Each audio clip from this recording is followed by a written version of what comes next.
everyone, and welcome to Beginnings, the show that asks, where do creative people come from? My name is Andy. I'm the host of the show and a writer and performer based in Los Angeles, California. How are you doing? Whatever. I just say that at the top of every episode. Everyone feels fucking awful. So there's that. I took last week off because I know no one gives a shit. I don't mean that in a negative way. I just mean like, you know, when I listen to a podcast, maybe they skip a week.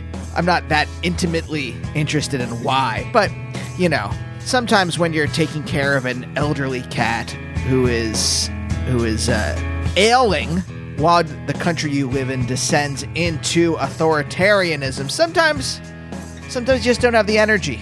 I'll tell you this though, Squee, yes, hello Squee. Squee is here with me as I record this intro. Squee, we really thought we were facing the end, and Squee has bounced back. I mean, he's still elderly. He's still, you know, if he was human, he would be walking around with a cane. But I gotta say, he is kicking. He bounced back. He is doing pretty well. I mean, you know, he's still, like I say, old. He would be eating mush, spooned mush.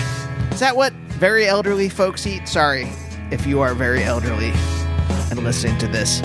All my grandparents died in their 60s into their early 70s, so I don't have a lot of experience outside of watching people on TV. Anyway, that's what I've been dealing with.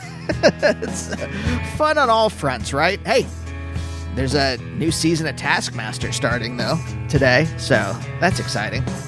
That's a nice little 1 hour of respite from the storm. You know what else is respite? Today's episode.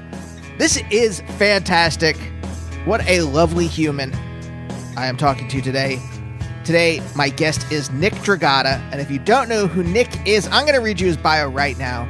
Originally from Cape May, New Jersey, comic artist Nick Dragotta came to prominence working on Fantastic Four with Jonathan Hickman, which then led them to their incredible creator-owned work East of West.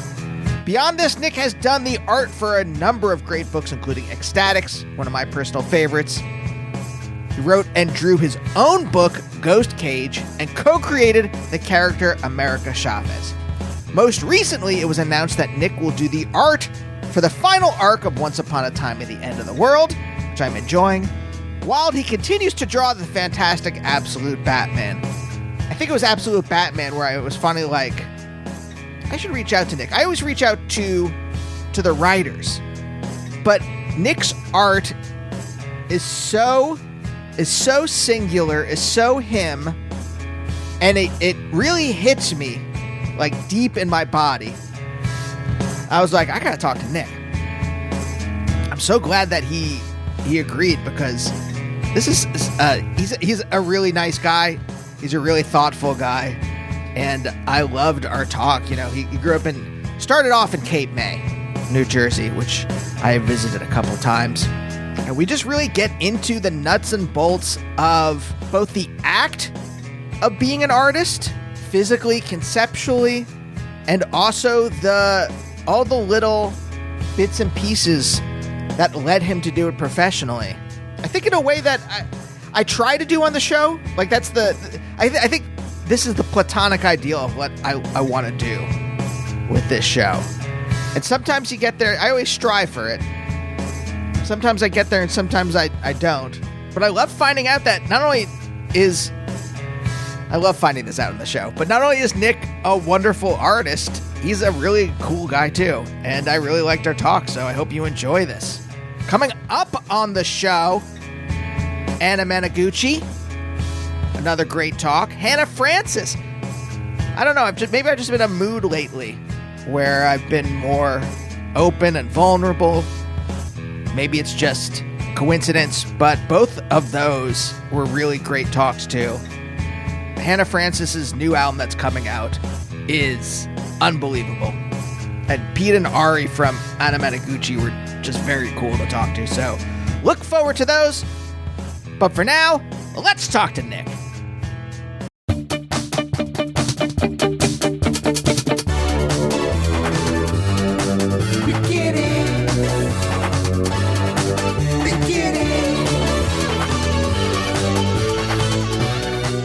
from back east too. I'm from Pennsylvania. My wife's from New York. Cool.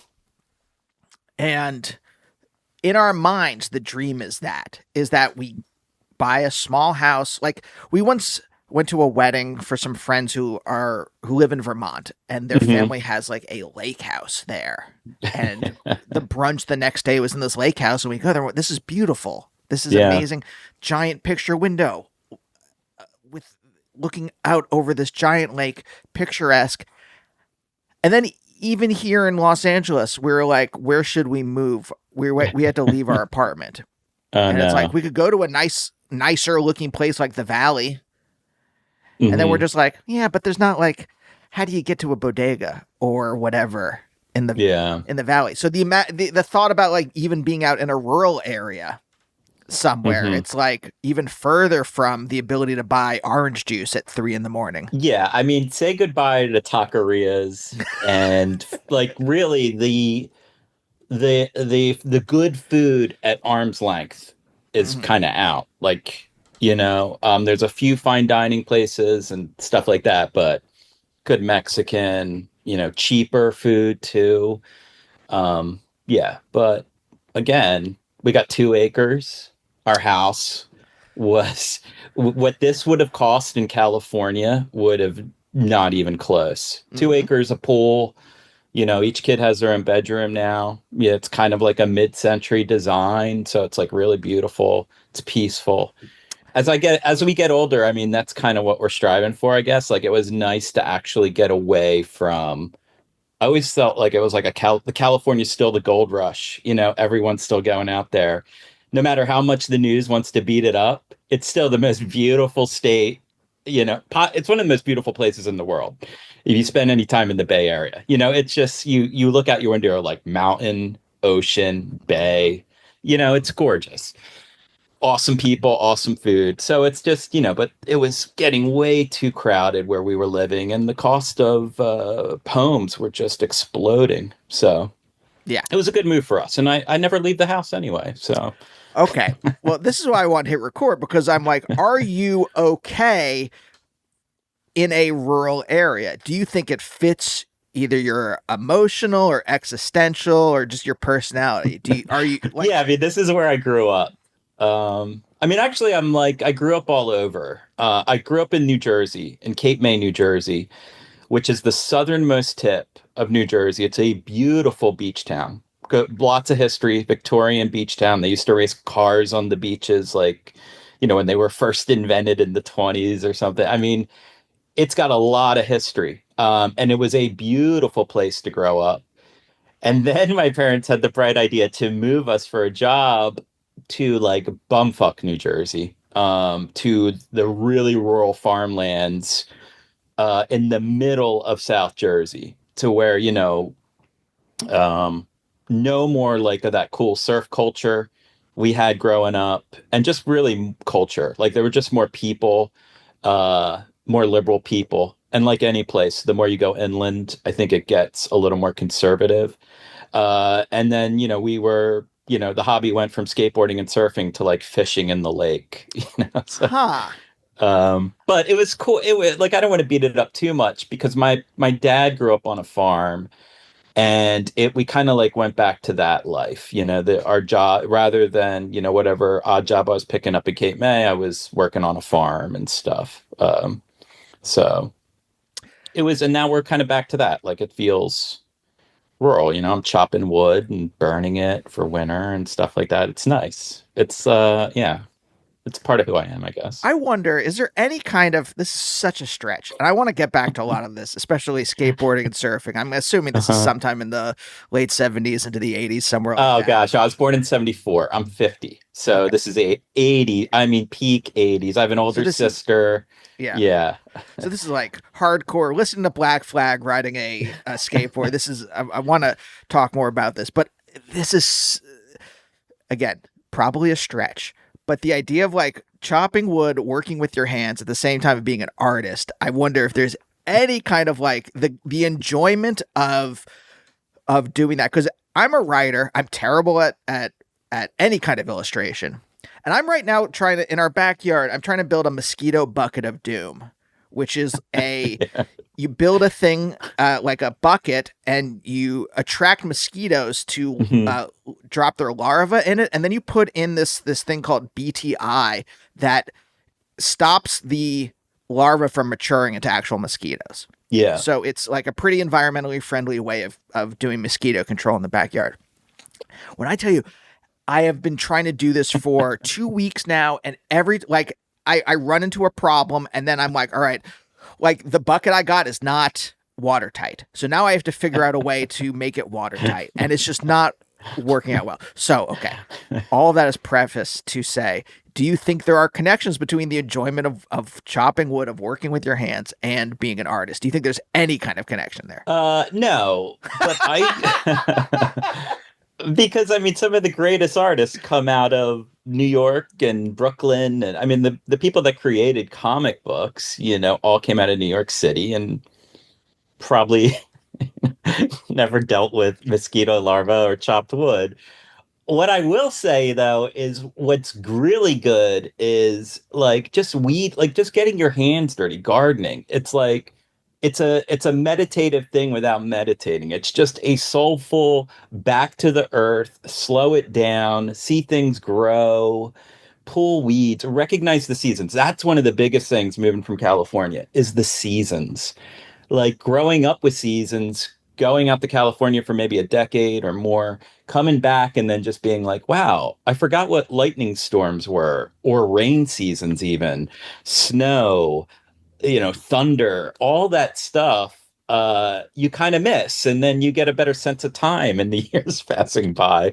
But like, yeah, I don't know. I think yeah, I'm not. I don't think there's a connection between art and getting your hands dirty and gardening or chopping wood. No, Not it's in general, but I mean specifically for you. Do you think there is some similar kind of, or even the way that you said there's a meditative quality there? Do you yeah, think there's a meditative quality while you're drawing in a way that, again, I think it's a stretch, but I'm curious yeah, specifically it's a for you. stretch because with with art, you're always trying to get to that space where it becomes easy.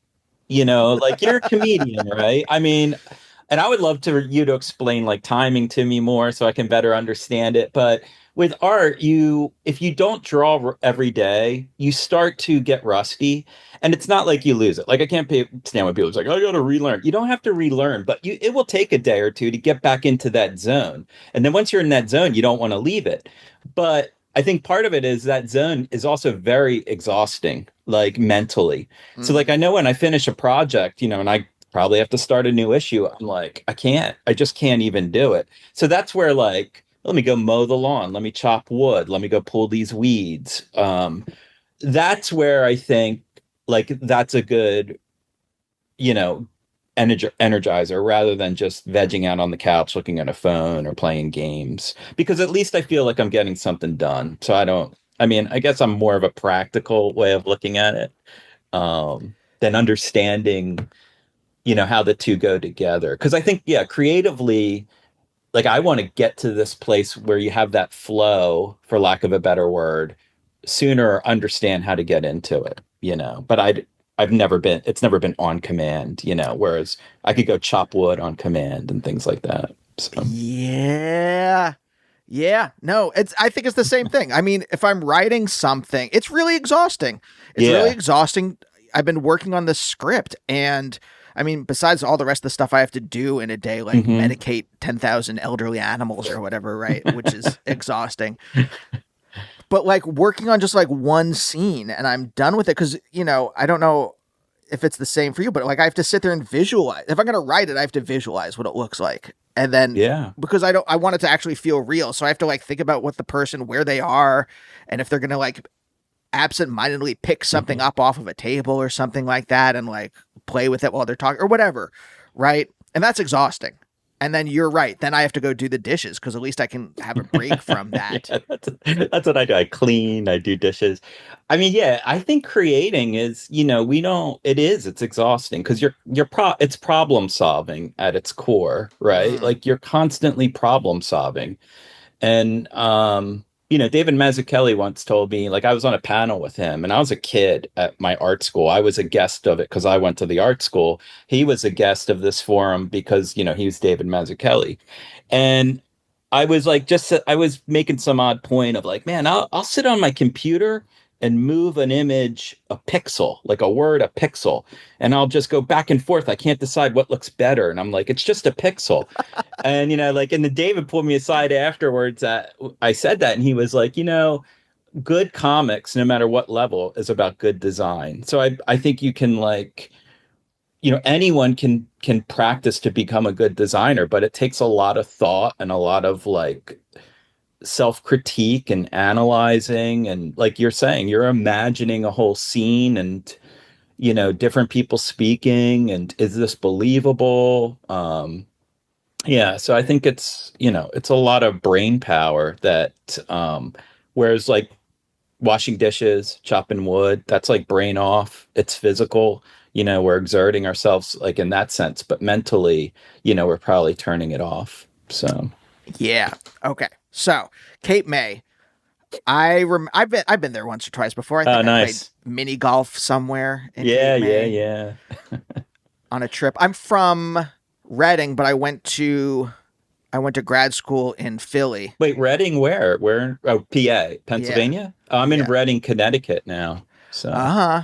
Okay. yeah, yeah, So, I mean, I know the air, like, because I did catch a little. There's a bit of a Philly accent in you. yeah. I got the Pennsylvania Dutch. Yeah. Or, my aunts are like, oh, Nikki.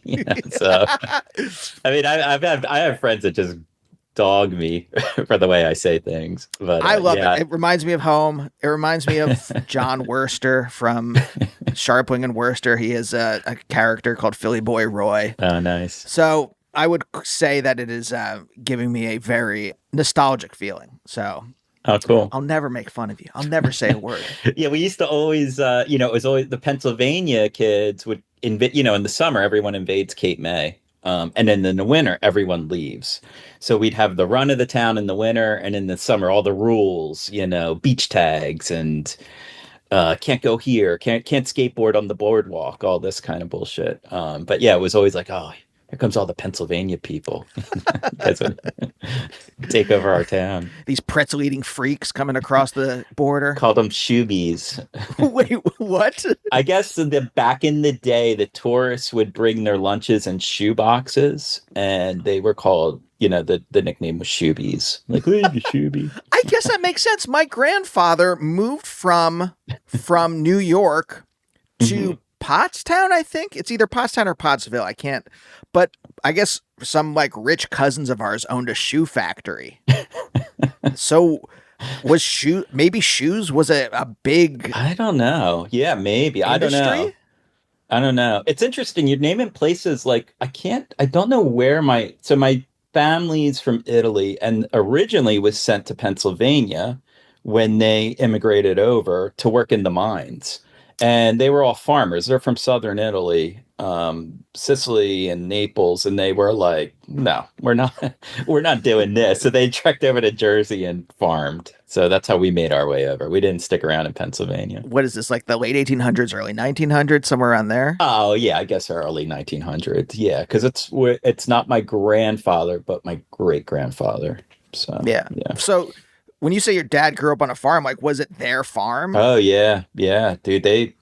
Yeah, my dad is like a hardcore, was a hardcore farmer. But like, yeah, grew up on the farm life and, picking vegetables, selling them to the supermarket or on roadside stands, things like that. So, yeah, they had a large farm, corn and cattle, I think, like milking cows and stuff like that. So, Like large enough that there are people that they hire to like do this no, stuff? Or it's all not them? large enough that they were rich because like he also drove the school bus when we were kids.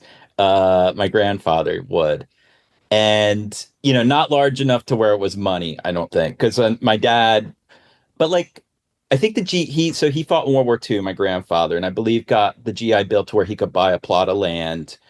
Or I mean, I really should ask my dad about this because probably my great grandfather was the big farmer, and then my grandfather took that over. But then I know my dad and he and his brothers like built the house that they grew up in, and then had acreage to do vegetables. And I remember, like, as a kid, they had this old, like an old bus, like a short bus in their parked in their backyard with just filled with chickens. And every now and then, like, there were eggs along the walls, and then every now and then like little chicks would spring up, and you just go in there and you could just sit with like hundreds of little chicks jumping all over you. Yeah, so it was really nice. And they had like an outground swimming pool we'd go over in the summer.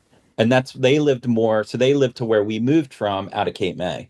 And that was like in the farmlands of Jersey. It's like an hour outside of Philly, and then like an hour to Cape May or an hour to the shores. I mean, I kid you not. It's Andrew, it's in the middle of nowhere. You know, like you go back there now. Yeah, it's not. It's like still nothing's there. I'm So trying to picture because I'm like, okay, I've taken New Jersey Transit from Philly to New York plenty of times. I'm like Trenton, and then the next thing in my brain is Mawa. So I'm assuming it's no, somewhere in the middle south of then. that, yeah, south. Like if you leave Philly and just go east, you'll like kind of southeast. Yeah, you'll run across. I mean, the biggest town where we were from was Vineland, New Jersey, and then north of that was Glassboro, where Rowan College is. Hmm. So Glassboro was the first place I actually took an art class. Um, that had the movie theater, back in the day. Could see a movie for $1. Cape May had a good movie theater too. I remember seeing Indiana Jones there, the first one, and stuff like that. So Oh yeah, your prime age for like the great yeah. films of the early '80s and mid Oh '80s. yeah. Star Wars hit me hard. I mean, Star Wars hit me really hard. I saw that in 78, and then it was Empire that did it. I remember I like because I was probably too young for Star Wars, but I still wanted all the toys and stuff like that. Yeah. So yeah, I was 6. And then Star Wars, I think I was 8, or Empire, I was 8. And then just the whole turn with Darth Vader, I'm your father. I remember being like, Mom, what? That can't be right. Like it hook, line, and sinker, man. And I remember too, we went, the theater, the only place that had, or the place that like had maybe more than 2 cinemas. I remember we went to the theater and the line was like around the block, and we had to wait. My mom like took me and my brother. Wow. Okay. How old were you when you moved from Cape May to what's the name of the town? We moved to Elmer, New Jersey. So Elmer. I mean, like really much smaller population. Like I said, like lots of dirt roads. We lived in a development. And gosh, I'm trying to think, like the only business was farming and probably working at the high school or working for the high school. And my dad went into business with his cousins to do like automotive stuff. And then that business fell through. My dad's a really intelligent dude. So he could like kind of do anything. And then he went to work for DuPont as a biochemist of Oh all wow. things. Like, yeah. And then so we kind of settled down there because he'd then commute to Delaware. My mom was working in Camden. She's a nurse. She was an emergency room nurse, so it was a shorter commute for everyone. So rather than the hour and a half, 2 hours out of Cape May, her commute got smaller, and my dad like settled in at DuPont. And yeah, we were 12 years old. Sorry to answer your question. We entered 6th grade, and it was like a definite culture shock because I remember we were like these little skate rats, right? And in the summer you'd surf, and then when there were no waves, you skated. And we had like a local surf shop called Exit Zero, and you'd hang out there all day, watch skateboard videos all day. It was like the light. We like ran this town. It was so much fun, but probably, not healthy. Like I think part of it too, moving was like I think our parents probably recognized we're growing up a little fast because of all the influx of tourism. And yeah, so I think they kind of wanted to slow the pace, especially for my older sister. And so we moved to Elmer, where my dad grew up, like just outside of where my dad grew up. And I'm sure he had fond memories of it. And then yeah, it wasn't bad because then but it was like I remember being called gay, and like because I had, shoes with peace signs on them and they were turquoise. Like it was Ugh. such a like wow, no one has even seen a skateboard here. Like it was like a really weird, or I remember being like, I remember kids going like, "What do you skateboard? That's so trendy," And I was just like, "What are you talking about? This is like my life. Like this is all I want to do." And then you peer pressure or whatever you fall as a kid, you fall into what everyone else is doing. So you start playing soccer and you totally suck at it. But it was fun. We made great friends there too. Like, I mean, I have friends from life there also. So and it was going back. It was so was I guess what was really positive about it was like there's nothing to do but draw in a sense, especially as we got older. So we from sixth grade to till I went to college. Basically, I lived there, and yeah, it was very boring. And then just drawing, and then I remember like high school being so boring. I went on work release, so I went to vocational school Mm. rather than high school. And my junior year, I didn't even go to high school. I went to work. I worked at a chemical glassware factory, drawing the blueprints. And at that point, I was like, this will be my job. Like, I'm making good money. I could see people are, they have nice cars here. I guess this is what I'll do. And then I found that really fucking boring. But it was cool, though, because it was a bunch of artists, that they all rode motorcycles and had the coolest choppers, but then they were these like artesian glass blowers that were doing like incredible things with glass. um and I was drawing the blueprints for that stuff, and then I discovered comic books like around 17, 16. And I first discovered them back in Cape May because we had an actual bookstore I could walk to. And it was nice that, like, I remember we were locals in this town, and I could just sit on the floor at the spinner rack and read comics all day. Yeah. And no one, they loved me. It was just like, oh, next year is going to read comics. And then back then it was like, I love this John Buscema Spider-Man. It's like, I'm talking 80s. I remember Barry Windsor Smith's X-Men was out too, and I was just like, whatever the few issues he did, I remember seeing that on the spinner rack and being like, I can't. This is way too adult for me. I don't know what's going on. Like the art was too complex. So I really fell into like whatever the hot toy was, Transformers, G.I. Joe comics, and Sal Buscema's Spider-Man, I remember. And then, cut forward to then moving to the more country area of Jersey and South Jersey. There was another spinner rack at like a deli we had, and Hmm. I picked up a book, and this was right on the eve of Image, and I think it was like an X Factor with like Larry Stroman or something, Uh-huh. maybe. And it just, I was like blown away. I was like, whoa, what the hell is going on in comic books? So, so Andrew, you're not gonna believe this story, and I've told it before, but my brother at this point, again, how boring this town was, my brother got into fish. Like he The wanted a band? fish tank. No, a fish tank. Okay. So in the one town had a fish store, like it's in Vineland, New Jersey. So we'd have to drive like 30, 40 minutes to go to Vineland. So I'm like, I'll go with my bro to see what fish he's gonna. I'm a twin. We're fraternal. We're not identical. So we go to this fish store. I walk by a doorway with a curtain across it, like a fabric curtain. And just like 6 inches is open. And I look in there, and it's the most colorful wall I've ever seen. And it's all these comic books, like all down the wall, like on shelves, just like in a comic shop. Oh. I'm like, what the fuck? And I'm like looking behind the curtain, and I'm like, dude, what is this? And then this guy comes out and he's like, the shop's not open yet. And I'm like, what? He's like, it's my comic shop. I'm opening up a shop. It's not open yet. Yeah. So this guy was running a comic shop out of his closet in his pet store. And then that I would visit that dude once a week for my comics. And that's when it was like, how old are you? I mean, do you mind if how old are you? 46. Okay, Took yeah. me So a you second. I'm like, wait, how old am I? you probably remember this. $20 would buy you 20 books, Yeah. right? Yeah, I remember. You Yeah, so I was working the job.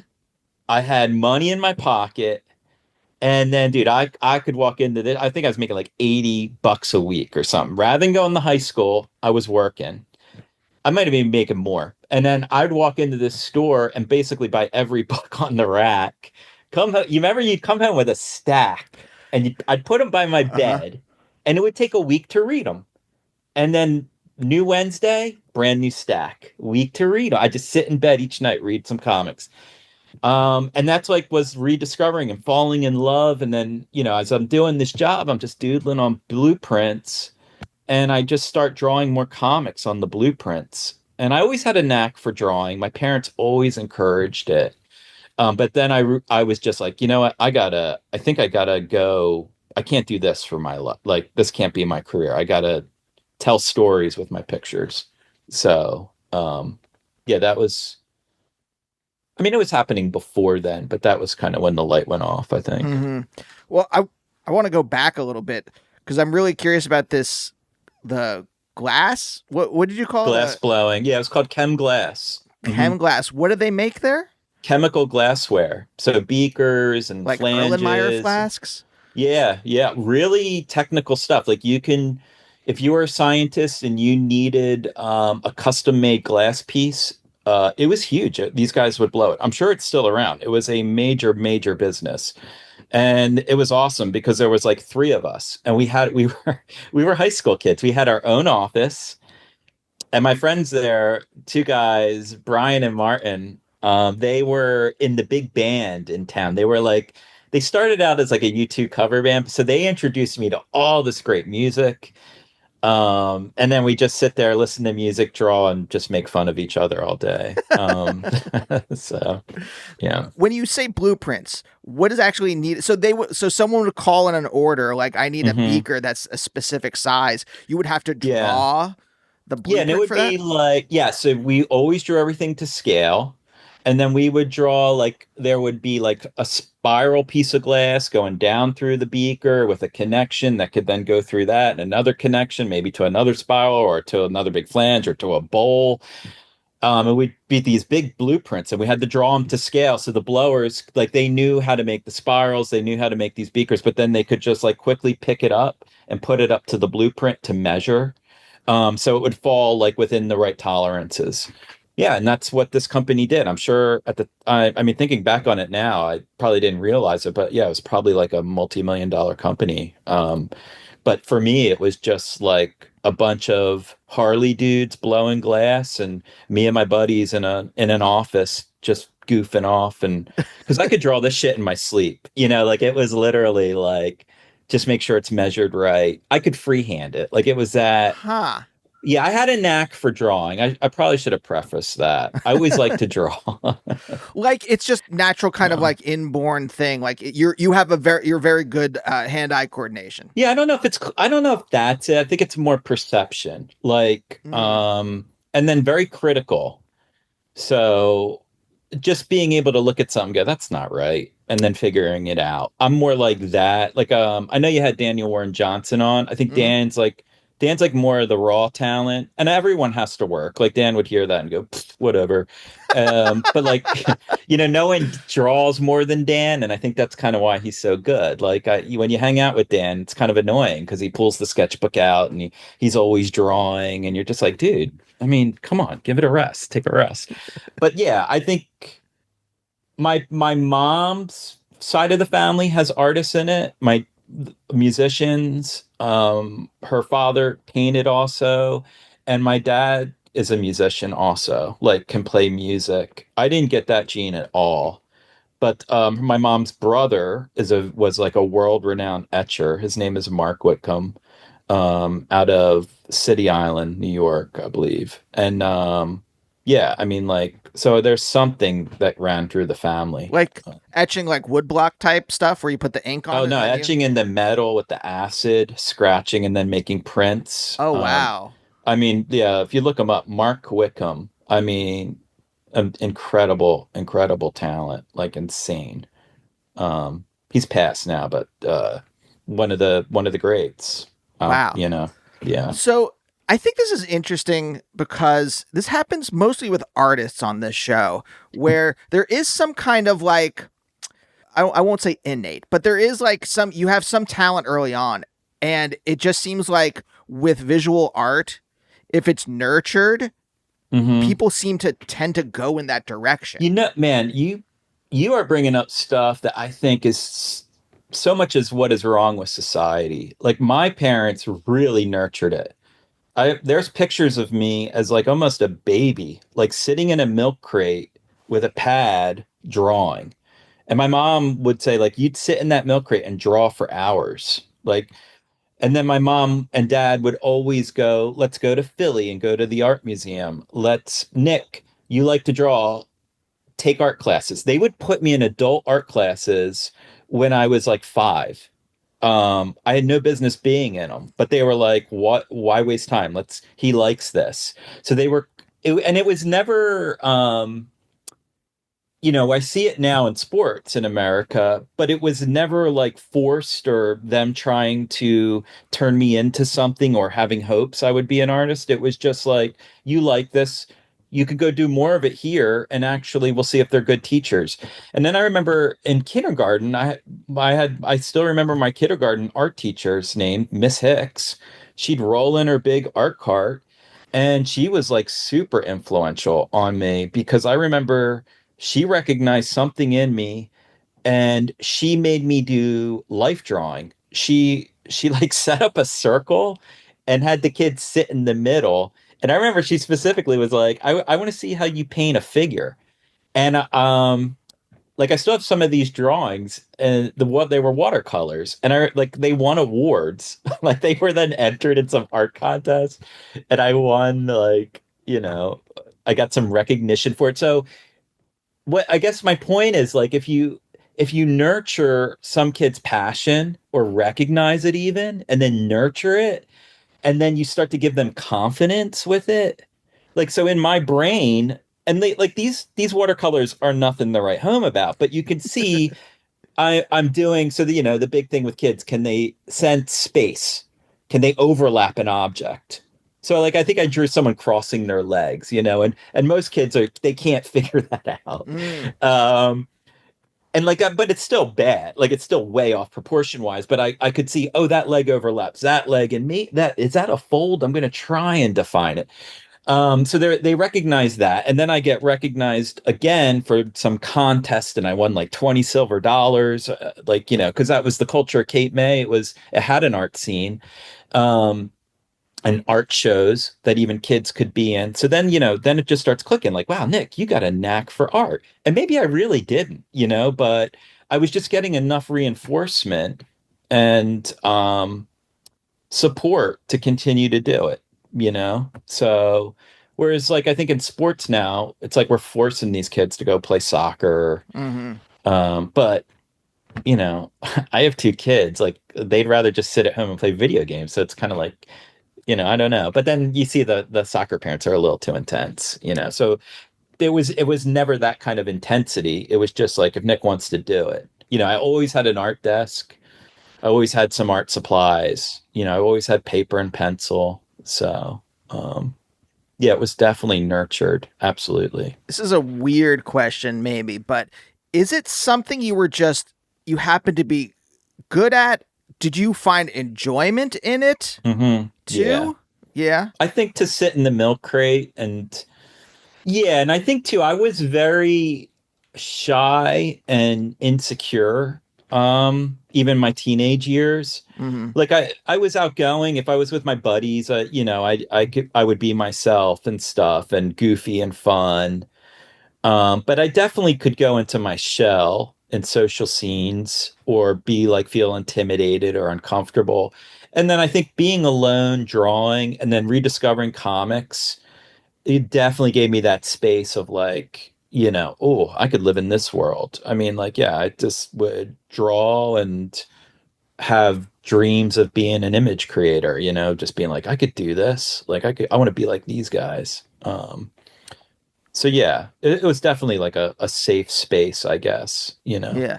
Did you have any other existential dreams, or once you kind of started on this path, once it was kind of like nurtured in you, were you, all right, this is kind of I want to at least draw, right? Because you said like you thought when you were making blueprints, you're like, well, I'll do this, right? At least Hmm. it's Hmm. art, you Yeah. know. It's practical art, but it's still art. Yeah, no, I didn't realize you could be a comic book artist till later. So I was more like, I'll be an architect, and I Mm, think my parents probably were like, cool, great. Like that's work. That's real work.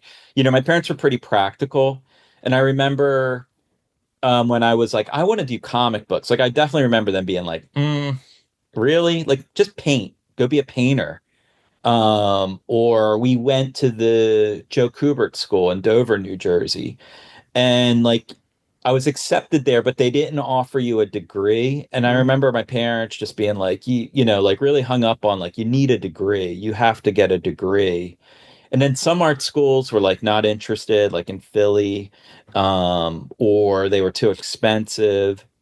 But yeah, a light bulb went off of like I can draw for a living, um, but I didn't like what I would be drawing. And then the other light bulb went off was like, oh, you can be a professional comic book artist. And then like that light bulb probably went off when like Rob Liefeld's doing Levi commercials and stuff. It's like, yeah. whoa, this is cool. Because up until that point, I wanted to be like probably a professional skateboarder. And there was no way that was going to happen. I was not that good, or, it just passed me by.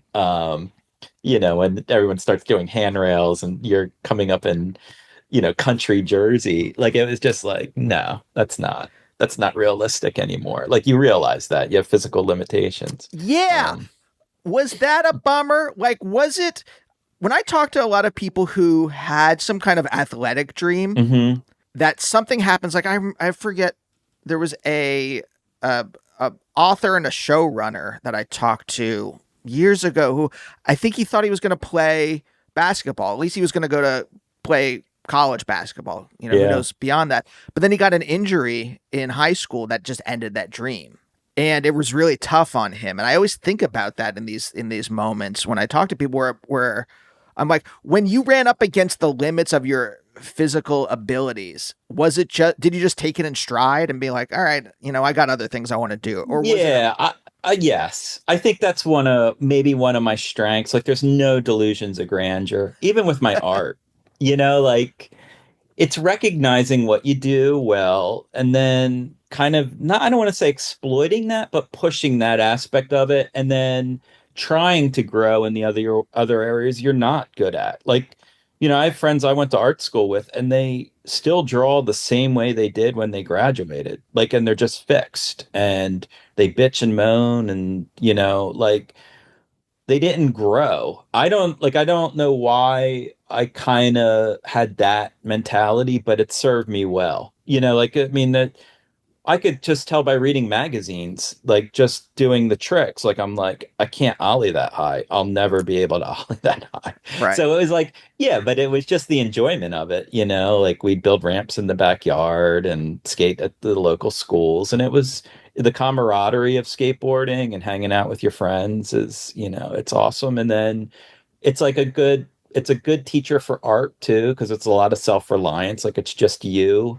and you definitely fall more than you succeed. And then once you succeed, like you realize, all right, it was worth it. It was fun. You just learn a lot. You learn to be resilient. Wow. Did you see that mirrored in your parents at all? That kind of resilience? Yeah.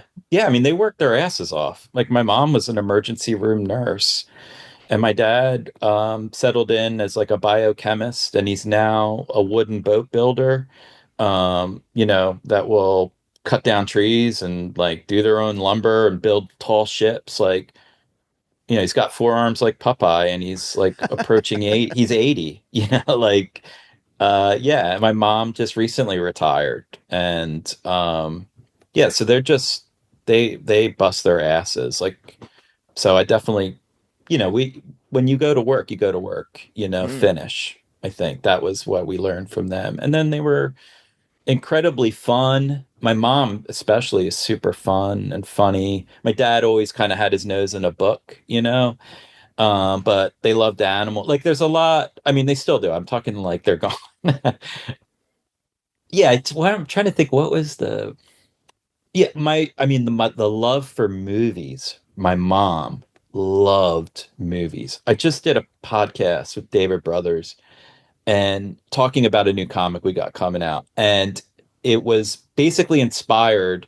We did a play on Fist of the North Star. Mm. And if you've ever read Fist of the North Star, it's inspired, it's a martial arts comic out of Japan, and it's inspired by The Road Warrior. Now, this is one of the first movies I can remember seeing because my mom loved what's his name, the actor in that is like a total jerk off now, but I can't remember Is that what's Mel Gibson? Mel Gibson. So like, but like the VHS came out. I mean, you probably remember this. We rented it and I saw that. And now that movie's pretty brutal, but that was like one of the first things.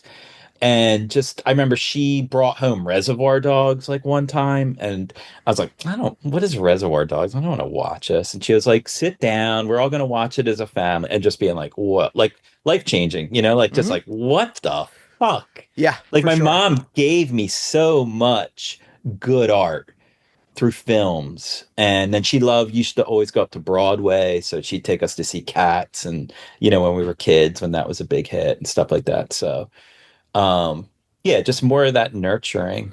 Yeah. Yeah. Yeah, I remember the indie film boom of the 90s was, in retrospect, something that pushed me in this direction. Mm, Because there was so much stuff, and it was, I mean, some of the budgets, like obviously like Pulp Fiction was like, had a large budget, but like yeah. it seemed attainable. There were a lot of films that came out where you're like, oh, I guess I could do this. Yeah. It seemed DIY, like, or DIY, sorry. And then it also put a lot of emphasis, like it kind of broke down the mystery. Like it was like, oh, the writing is really important. Like it wasn't the big budget action star that's carrying them. It was like the dialogue, like this back and forth, this banner. Because I remember in art school, everyone wanted to write and make their own films, and it was like, but who's gonna actually do it? It's still a ton of work. Um, so Yeah. yeah, I remember that. Well, here's something else that I think is interesting. Talking to I think this is specific when I talk to certain musicians and certain artists who have a style, Hmm. and I'm curious how that style comes out of you. I don't know if that makes sense as a question. I can try to Man, pinpoint it. well, I'm trying to think. So just saying that, I remember, who Will Portatio is? I remember in like a How to Draw video, he said, your style is everything you do wrong. Hmm. I don't know if I don't know if I buy into that, but possibly. My style is literally everything I consume. Like I I'm influenced by a ton of great stuff or stuff that touched me, and I try and at certain points in my career I've tried to capture that. And now at 50, I feel competent enough to just like kind of do what I do, but I mean, each decade I learned to draw. Early teenage years, all image, copying Rob Liefeld, learning anatomy from Jim Lee, inking like just copying that A lot of stuff. cross So hatching. yeah, it starts to get ingrained. Like I'm sure as a writer or as a comedian, you could take someone's cadence or or I don't, you could explain this better than me, but you can probably take on a little bit of their persona. It's the same with art. And then as I went to art school, I discovered Alex Toth, who is like the big influence on, say, Mike Mignola or Mm. say Steranko and to Frank Miller and Heavy Black, but immaculate design and simplicity. But underneath that simplicity is probably the most complex drawing you could possibly do. And Toth just had the balls to go, it's not necessary. I don't need to show you everything under this drawing that I drew or understand. I'm going to make it even simpler. So these ideas read immediately. So that became like a really big focus. So that's my 20s. Mm. And then here, I'm really embarrassed to admit this, but in my 30s, like 36, I discover manga Mm. when it's big in bookshops. And I mean, Andy, I can't stress this. I probably was out of comics by then. Like I was like, fuck, there's nothing going on in this scene. No one wants to hire me. I'm I'm only getting jobs if I draw them in the style of 1960s Marvel.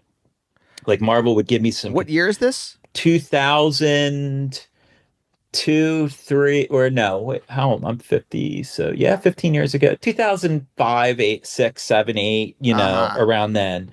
Um, but just like bored with the scene too in comics. Like I was like, there's nothing really interesting going on. And, Pixar films were going off and animation. So it's kind of like, maybe I could storyboard, super naive, show some of that stuff to them. And they're like, no, you stick to comics, which is good advice, actually. Huh. Um, so I'm glad I stuck with it.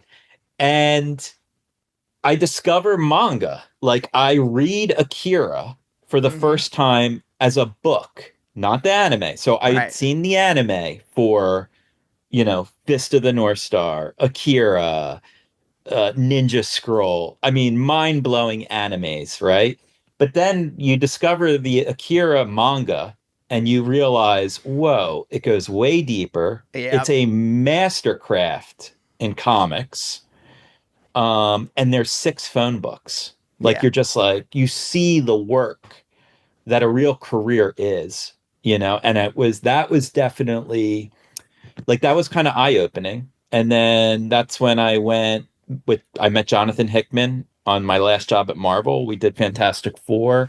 And then we went to Image, and like I was like, dude, we got to do these big phone books. And John was like, yeah, well, Image will build them up. And you get those, and blah blah blah. So yeah. Okay. So I guess my point is, and my point is like each influence brought a new thing to my work, right? Mm. So from Image to the staple Alex Toth to like the core of craft is Toth, and then into manga. And now I'm not trying to say I do any of these artists justice and trying to even like my stuff is at their level. Alex Toth is unattainable. Atomo is unattainable, but you could take stuff from them and then you could put it into your own work. And then, once it comes out of my hand, it's different. Or, I'm interpreting shit they might not even have Uh-huh. had an intention of. Yeah. Well, that's what I wanted to ask. How much of this stuff is conscious? Because you saying something you said earlier, I can't remember exactly what it was, but when you were talking about like writing, like if I watch something like I just watched Miller's Crossing again for the first time in a Yeah, while. great movie. It's Yeah. fantastic. And Mhm. it's so well written. And the Coen brothers have such a rhythm to it that the next day when I was working on the script and I was writing a scene, I actively had to like flush out. I would start to write something and it would be in the same kind of cadence as like John Polito's character in Miller's Crossing. I was like, this is not his character. This is nothing. I had to like actively kind of like stop myself from doing Mhm. that. I kept in one word choice, but like everything Yeah. else I kind of like flushed away. And it was like I was fighting it. And sometimes if I watch someone like watch a film or a TV show or read a novel that has like a very specific voice in it, I have to like wait a while if I'm going to write. Otherwise, I just end up kind of like falling into the way that they do it. As you say this, I say use it.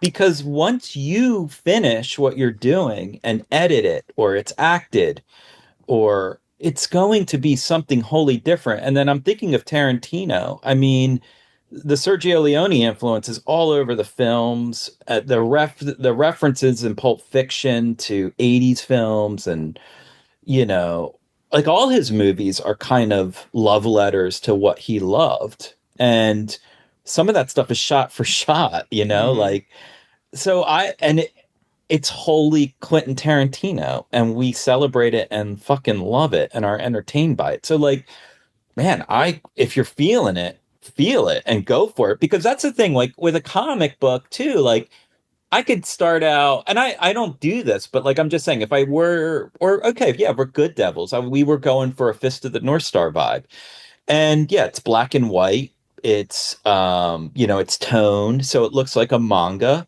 but I don't draw in that style so specifically. It's still like I've got my influences of Buscema with the image guy, like so it's always going to come out different. You're going to punctuate things in your art differently, I think, like even though you're like I'm in this cadence, but I guarantee you're probably not. And then once it's acted, Yeah.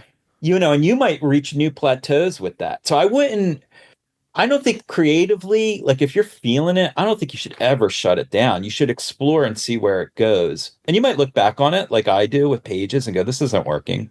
Like I jumped the gun here. This I didn't need this panel. This is superfluous, you know.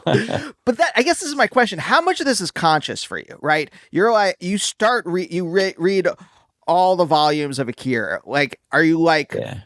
consciously, I want to draw like this? Or is it just natural, like you are attracted to this style?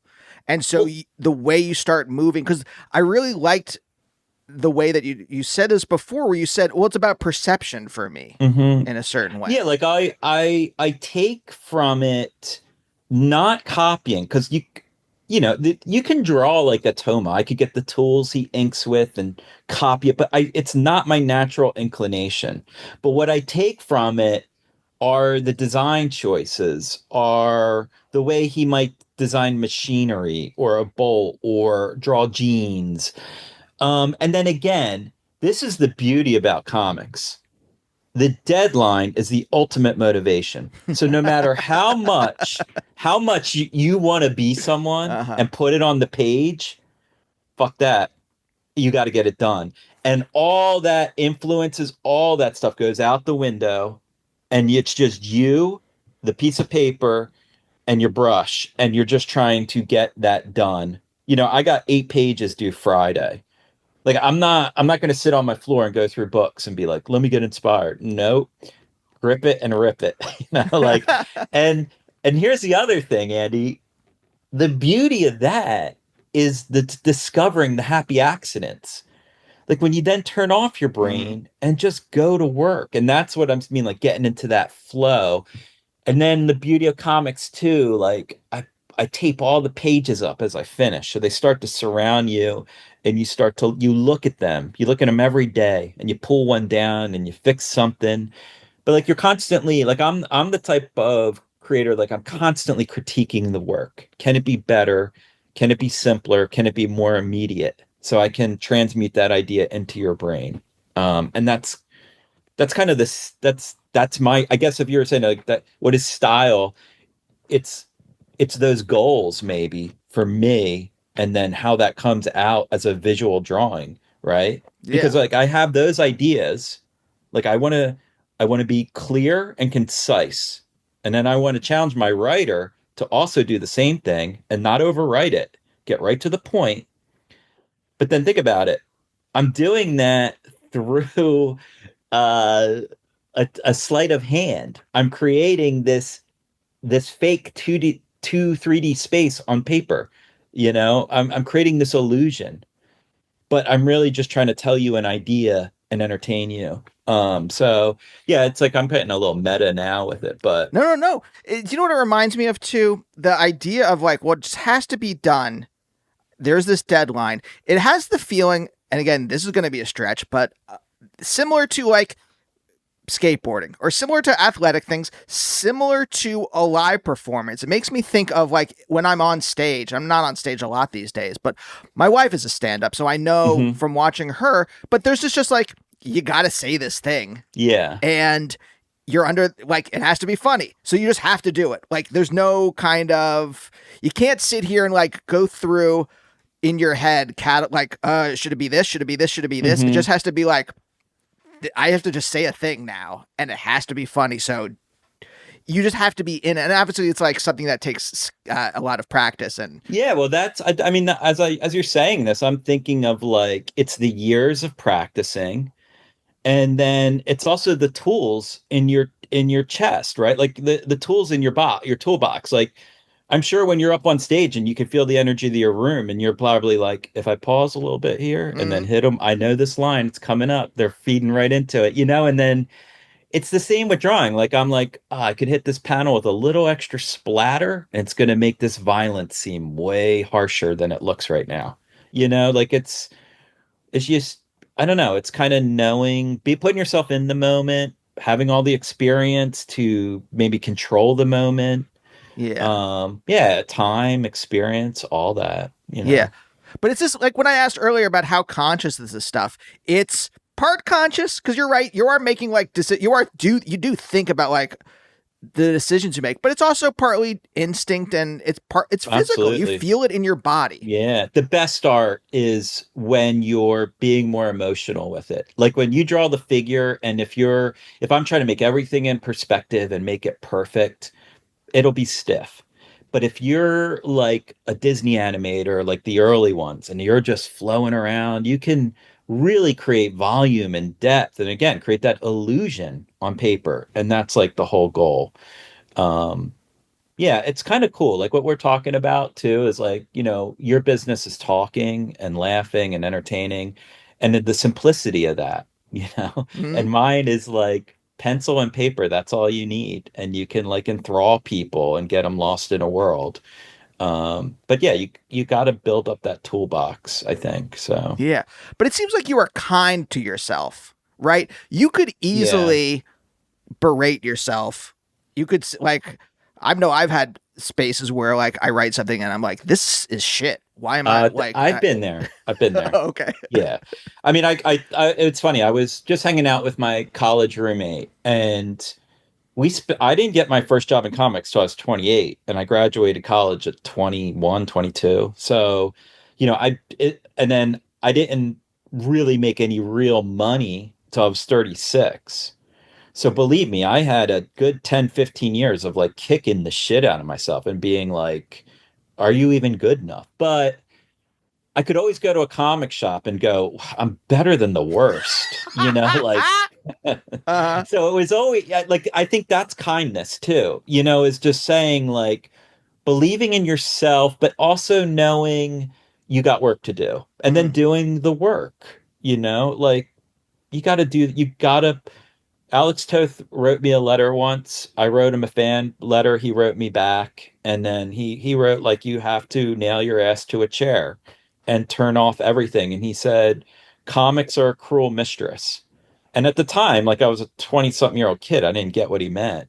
But now at 50, and I think he went through 4 marriages, at 50, wife, kids, I get it. Like, it is something that is going to take you away from everything. And you have to it maybe a pathology might be the wrong word because I love what I do, but like it will take you away from everything, and you have to be willing to, I think, make those sacrifices. Yeah. Well, look, not to, be too linear about it, but going back to the fact that you come from farm workers, farm owners, farmers, Yeah, where farmers. that's everything, right? You work a farm, that is the entirety of your day, right? There's always Yeah, something to do on a farm. yeah, And that yeah. kind of work ethic, it seems like was it your mom's an ER nurse? Like it seems like it is you were surrounded by that kind of work ethic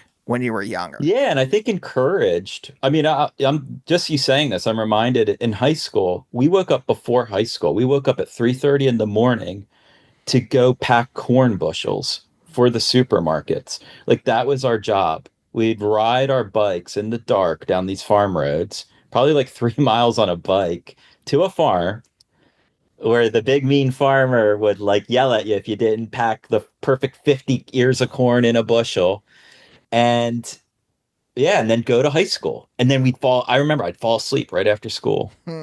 like get up, eat dinner, draw a little, maybe try and play the guitar or something, and then terrible at the guitar. But like that was my life for a bit, and then going on work release. So but I didn't see it as like me having a good work ethic. I saw it as me like I really want a Sega Genesis, like it was there was motives behind it. Like I want a new skateboard. I want that new freestyle bike, and that shit costs money. And my parents were always like encouraging, like, well, go work for it, Yeah.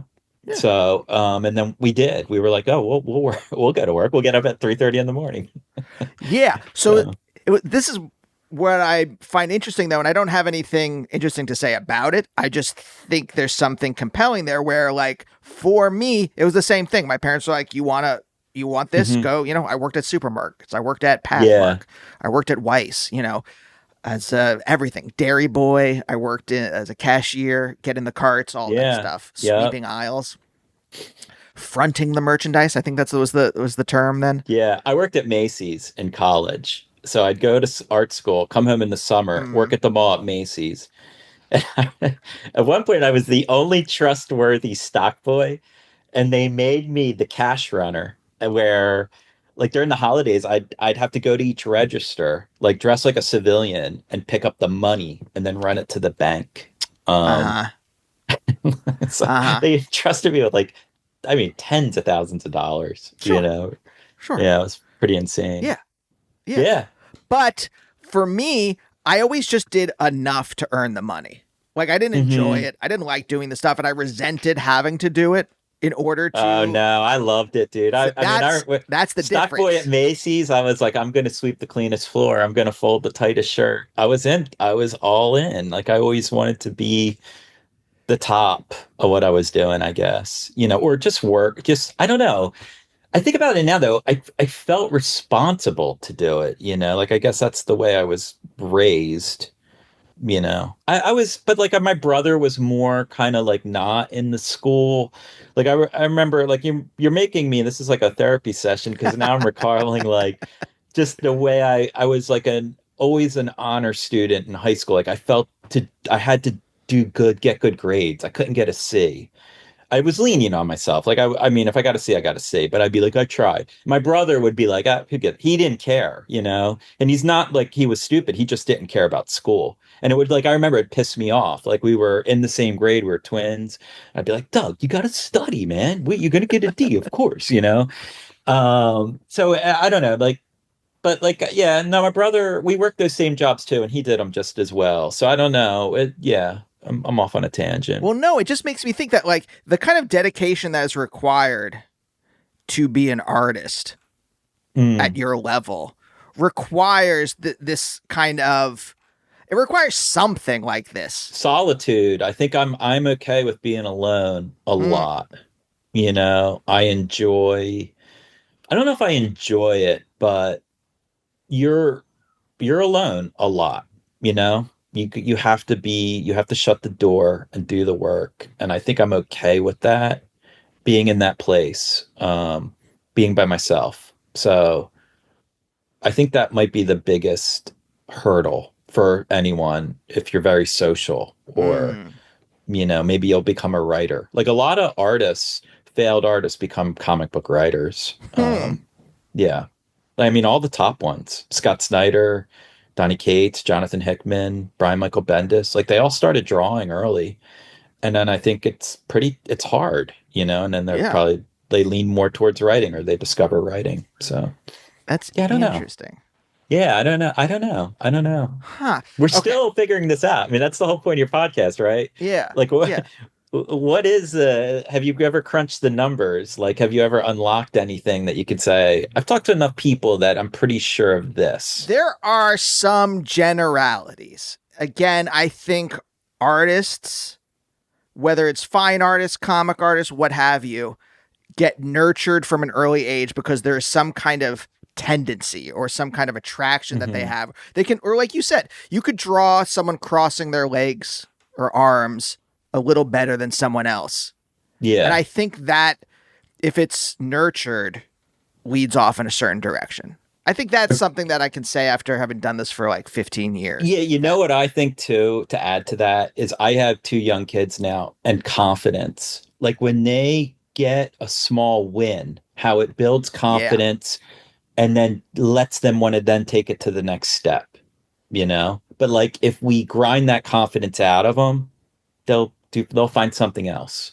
Yeah. Which is a shame because like, maybe you found the purest thing and then you discourage them or something. You're too hard on them. I don't Yeah. know.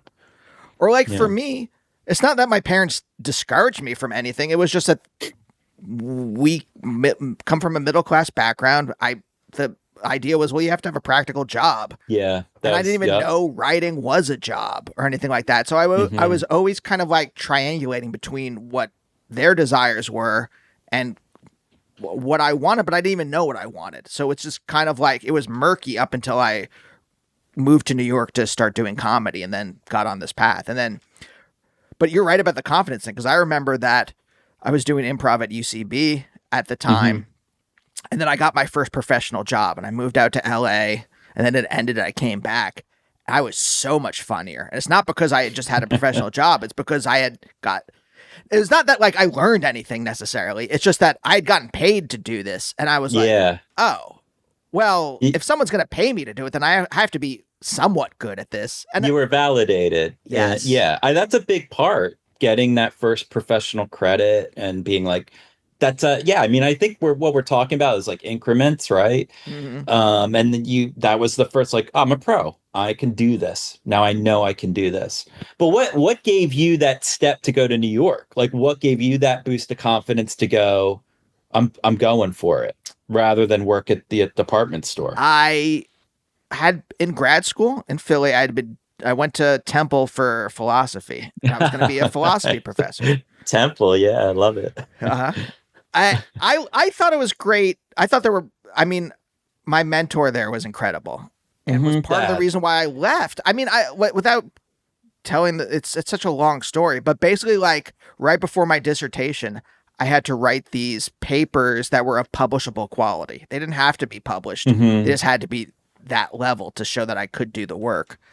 And I did, except that I ignored what the rules were. Like I had to write something on like ancient philosophy, and then I did kind of, but I used it as a way to critique the department. Because this was the George W. Bush years, and it was driving me insane.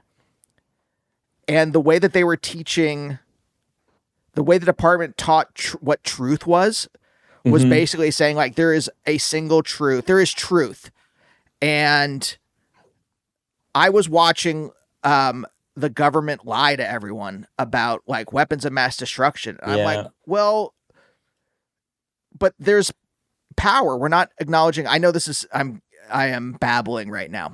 Basically, the idea of their truth was there's an eternal truth. It's true for all time.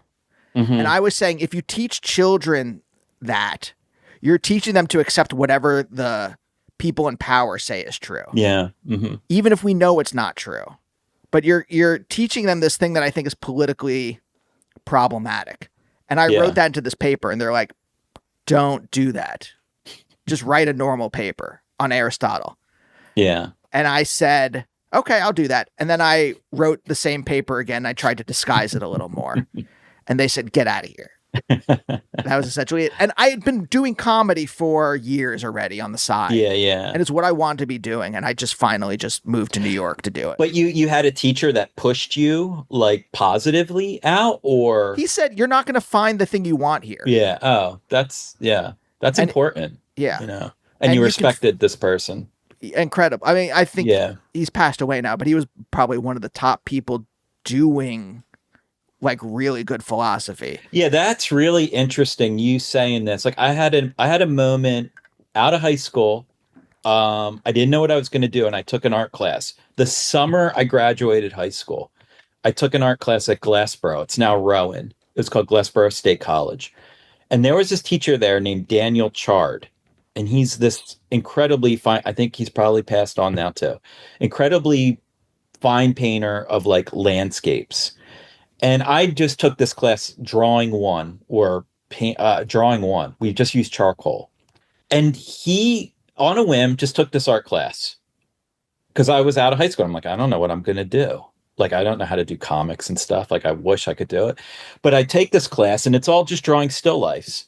And then I specifically remember the last day of class was our final. And he threw chairs, tables, different like vases. Like he just put them in the middle of the floor, and we gathered around, and he was like, you got 45 minutes to draw this. And I showed up late, and this is a big deal. Like it was our final, and I'm late to class, and I'm like, shit. And he's like, Dragotta, come on, set up, let's go. And I like whipped out the best drawing I've ever done in my life. Like to this day, maybe just because of the way he reacted to it. And as I'm drawing this thing, he's like, you could see this is our final. So it was the culmination of what we learned. And people were still, this was like 18 by 24 sheets. And people were still drawing like the chair this big in the middle of the canvas. And for some odd reason in my head, I just like, because of maybe like going back to what we we're saying about deadlines and happy accidents, I drew the diagonal of the chair through the canvas, like through the page, and then it had these, the backing of the chair had another diagonal, and it made this really interesting drawing. And then he like would stop the class, and he was like, "Can everyone gather around Dragotta real quick?" He's like, he's the only one that's picking up everything I taught. Like he like used me as an example to what we learned. And dude, I did not even realize it at the time. Like, so going back to what you were saying about instinct, like I just created something interesting. But like I think about it now, it was probably that guy that gave me the confidence to be like, oh, I definitely can do this. Like now I can go to art school in Savannah, like move away from him, which was for me was very scary, So yeah, you're just bringing up really like interesting things that I think like what we're saying is like if we can find these teachers or people that can encourage us throughout our lives for these steps, to people you interview, I wonder like, yeah, who comes out of a void with nothing? Who have you ever talked to that creative person? Or It's does tough. everyone? Yeah. I mean, I think about all the wasted talent or the people that aren't encouraged or the people that don't have these people in their lives. And it all goes back to what we're saying, and you get in political. If we start to fuck around with our universities, and like I came from a farm, was lucky enough to live near Glassboro, New Jersey, the closest university that had an art class that had Daniel Chard, who was like a renowned painter, had gallery shows in New York City. Like maybe, I don't have that inspiration or that drive to go be an artist. So yeah, it's important to keep this alive. So let's start a school. Yeah, well, that's something I think. If we want to talk about things that I've figured out on the show, it's that I think class, if you are middle class, working class, you get it. A lot of this stuff is contingent. Someone comes into your life that kind of gives you the push. Yeah. And then you are kind of like, you move in that, or you like kind of are, it takes a while. You kind of like wiggle your way in that direction and eventually are able to, through your talent, find some kind of foothold. If you come from, and this is no shade to them, but if you come from money, you get to just kind of do whatever you want and figure it out. And there's usually connections there. Yeah. And I don't think they last. You right? I think like sometimes. Yeah, I guess they can. You can float through on that. Or maybe it's that privilege that actually gets you in the door and then yeah, you get the thing you need. But yeah, I don't know. That's a good point. I like I definitely come from the blue collar lot. Like we were middle class at best, So I really understood the value of hard work. I don't think I understood the value of money. I mean, I love spending it. But yeah, definitely hard work. Finishing. I mean, I meet so many students that don't finish, and that's what I try and get across. Like, you have to get through this bad stuff to get to the good stuff. Like, you have to do the best you can, learn from it, and start immediately over and do a new thing. Yeah. And finish. You got to finish. Are you emotionally, is one in general, emotionally okay with churning out something shitty in order to get to, because the first thing, unless you are some kind of particular genius, the first draft of something is always going to be kind of crappy. Dude, I'm trying to learn to write now. And that, even okay, I'll stick to what I really know. Making a comic book. I could polish a turd. Like I can, the final edit is everything. Mm-hmm. The final edit is everything in a comic book. I could take bad art and save it with good writing. I could take bad writing and write it. Like and it always goes back to simplicity. Like just make it more simpler and direct, right? I mean, I'm sure it's true in your business. Like cut the superfluous bullshit. Just get right to the point. And that's the difficult. So the two things are, because you write something that's like a perfect joke, but it's just like, it's not needed and actually fucks up the rhythm of the scene. Mm-hmm. Get rid of it. And then the other part is the like, can you like be okay with writing something shitty? That is really what's I find so difficult, is that I know it's going to be shit. I know that this like maybe not. I think I've been doing this long enough that I think my first draft is like fine. Yeah, but it's not the thing I want, and it's not what I really picture in my head, and it's not the dialogue doesn't crackle like I want it to, and doesn't have the rhythm, and so I have to like rewrite it and rewrite it and rewrite it till Well, it does. I think Andy too, like what people don't understand is like what you do, or even a good comic book writer is really difficult because you're kind of like you have to transmute what's in your brain to other people. Like they then have to understand your vision or what you're seeing. And I know in comics, like there's always that disconnect, always. And then I think with deadlines, there's not enough time to fix it. So it goes out like half baked or unfinished, or just the writer was saying one thing and the artist wanted to draw a different thing, or they don't even know the craft really to just look at the final words and pictures together and go, I gotta rewrite this because this doesn't work. Most the ego gets in there and the writer goes, that's what I wrote, and the artist goes, that's what I drew. And they're not really they're missing the point. The story is the purpose. Serve the story. But like I can't imagine what you're doing TV, or because that's hundreds of people, and are they all on the same page? And then that's where you really understand the auteur, like the guy that wants to, the girl that wants to get in there and control every aspect of it. And that's probably where we get to the films we love. And I'm sure the ones that aren't so good are like the everyone's involved and too many cooks in the kitchen. But I can't imagine trying to create that on a page. I don't like I'm in awe of that. Like if you're sitting there just going, like how's everyone going to get on this page? Well, I remember someone saying about speaking of the Coen brothers from before, I think Joel Coen was being interviewed and he said that, I think this is him, that like the job of a director is just making sure the tone is consistent. Mm-hmm. And that's the difficult thing. Mm-hmm. Right? Is like marshaling everyone in order to create the same feeling throughout the film. Yeah. And that's where you like that's where all the control goes. And then you get the pieces in the final edit, and then you probably just have to have, then you could bring that together, I guess. Yeah. Because it seems like chaos, like I don't know. And then I love the idea too. You're going from nothing to a whole world, you're the same.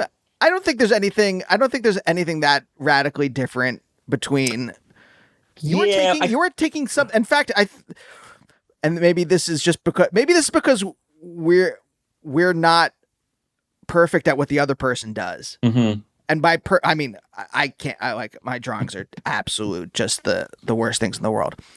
But like, you were taking something that is just in your brain and turning it into a world. Mm-hmm. I think what you do is much more impressive. Well, I guess what I respect is the difficulty in getting, say, the finished product. And then I think in your world, there's a lot more moving pieces to, like what you're saying, just even land on the tone, Like in my world, there's four of us. There's the writer, the artist, the colorist, and the letterer.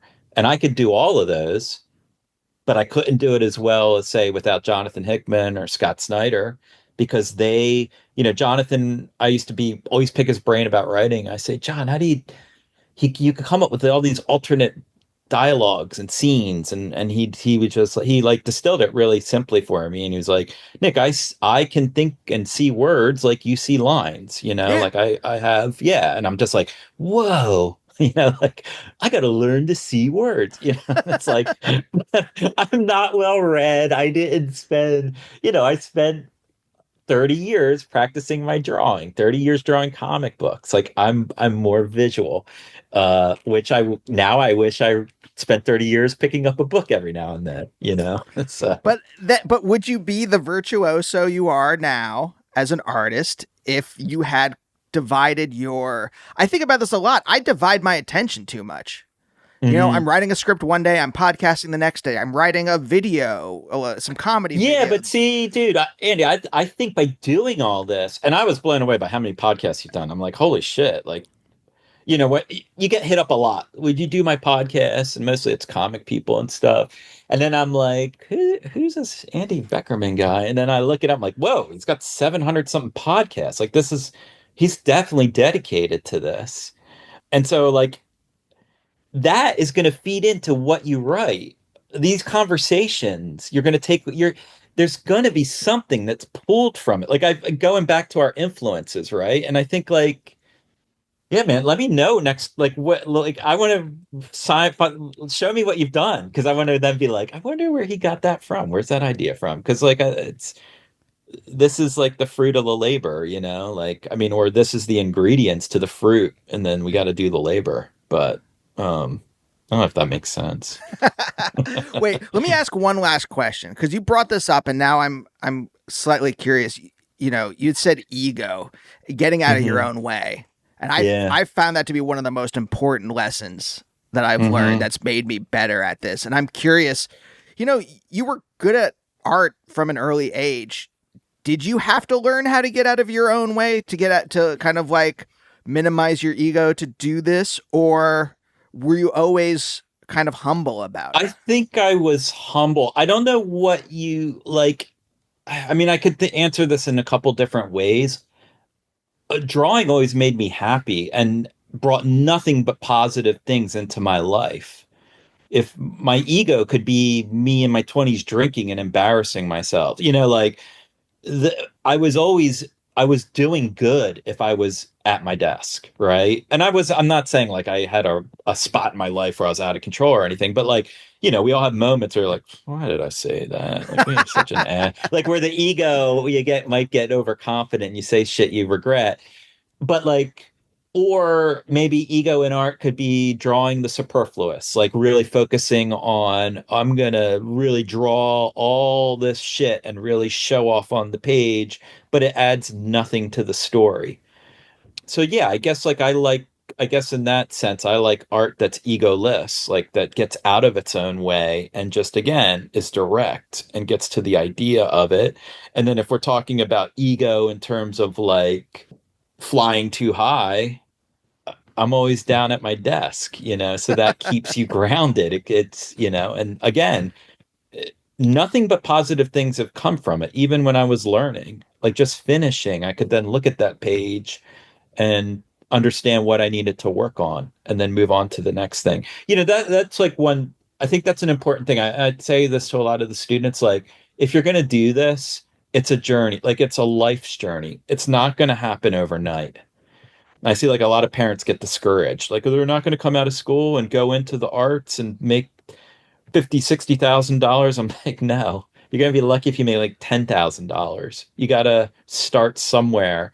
Now, don't get me wrong, there's a handful of people that will go do that. We all know them, but a majority of us have to work at this and grow and cultivate it. And like going back to that pathology, like you have to have that love, you have to have that addiction or whatever it is. I This is something I've been asking myself, like, what is it? What is it that kept me kept my ass in a chair to draw? Like it's I think it comes back to enjoyment, storytelling, entertaining myself, you know. So Mm-hmm. I'm sure it's the same with writing, right? Yeah, I think there is a measure, at least from talking to you for this last hour or so, of duty, of like I don't know if I want to say ethical duty, but there is a certain measure of like I'm going to work and I'm going to feel good about doing this work at the end of the day. Well, I guess there's creating is fulfilling, right? Creating something is fulfilling rather than destroying or doing something that you don't own. You know, like DC owns everything I do, but I can also do creator owned comics. But at the end of the day, I own that piece of paper. I Right. own what I created. I can sit over it. I don't know. It's like there's a lot of ideas coming to my head. Like we're like kind of exploring, we're experimenting. We don't know if it's going to work. We're thinking, right? And we're taking chances. Mm-hmm. Again, none of this is physical, but it's mental. And then at the end of the day, we're also putting ourselves out there to be judged, you know, which is also exciting and kind of a drug when your stuff comes out and you get a positive or negative reaction to it and how you deal with that. Um, yeah, I don't know. I guess it's just interesting. It's I think you hit on it that the excitement of making some of like when I figure out like a certain piece of dialogue that I've been like rewriting and I get it, or there was something, this is dumb, but like I was working on a song the other day. I've started to write music again with my old bandmate. Oh, nice. And there's a song where I was just trying to like, I'm like grinding through different chords, trying to figure out, I'm like, it's not this, it's not just this like basic chord. So what is it?